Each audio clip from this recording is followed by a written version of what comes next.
Time is money. True or false? Sharon Horne-Ellstrom here. And our idiom today is time is money. This idiom has been around since 1572 when it appeared in print in a piece or a discourse about usury. Now, usury, of course, is the excess charge of money or financing for lending money. So Ben Franklin's also credited with saying that remember, time is money. So time is money. Do you believe that saying time is money? To me, when we say something is something else, it means time equals money.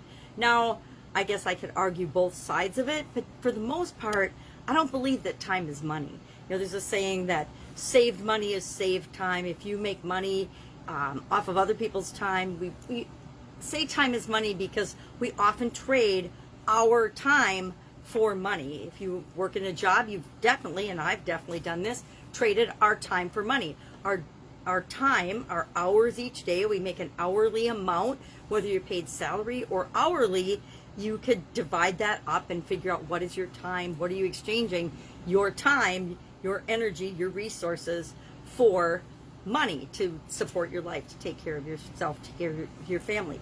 Almost all of us have people that work with us and for us, and we pay them a salary. So we are actually, in effect, trading our money for their time, our one resource for their resource. Now, is it a fair trade?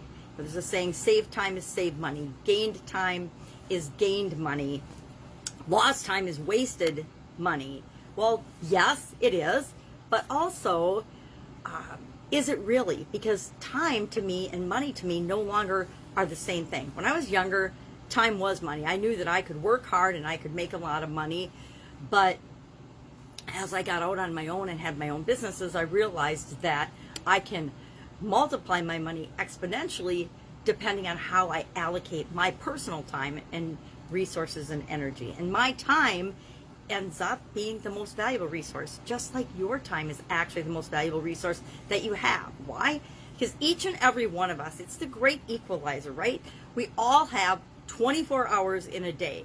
Thing is, we don't know how many days we get, but all we get are 24 hours. And it's how we decide to prioritize and use that time that is going to really determine our exchange of value, right? Money is an exchange of value. So is time really an exchange of value? Is money really time? I don't know, up to you to decide, right? For me, not so much anymore. But when I was younger, yes, I thought, you know, I've got this time, and you feel like when you're young, you've got all the time in the world.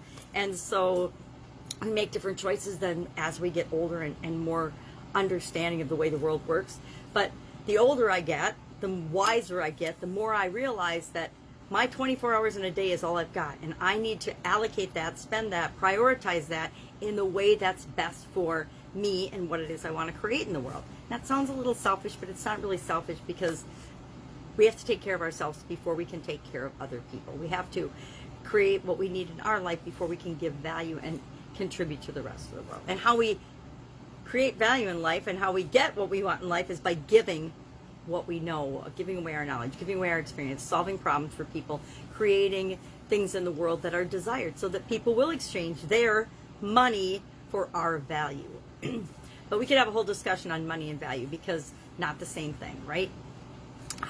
You know, we could have this plain pen, I don't even know what kind of pen it is, or we can have a carte blanche or a Mont Blanc or whatever they are, pens. We can have, what did the old ones used to be that everybody loved? I can't even remember, but it's the same thing with watches. I mean, some watches are worth $50, maybe $100 nowadays. I haven't bought a watch for a while since we've got cell phones and timepieces with us all the time. And some are worth tens of thousands of dollars or hundreds of thousands of dollars. And so is one timepiece really more valuable than another? Or is that value that's been created through other ways that have nothing to do with time? It's not necessarily the amount of craftsmanship, it's just the branding and the value and everything else. So how do you go about managing time and using time to supersize and grow your business? Are you working in your business? Are you working on your business? Are you allocating your time and treating it like it's your most important resource?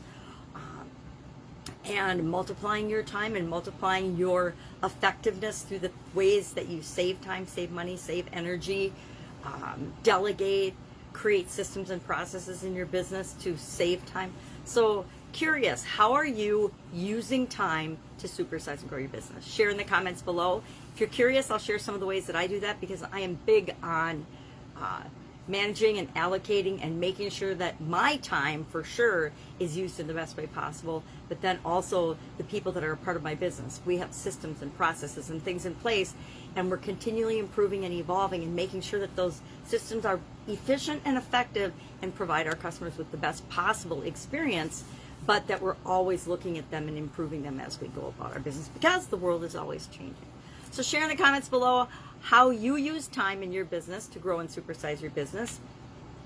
Otherwise, I will be with you tomorrow with another interesting idiom about time. We're going to talk about time probably for the next month, and what it means, where it came from, the different sayings that are with respect to time, and how you can use them to supersize and grow your business.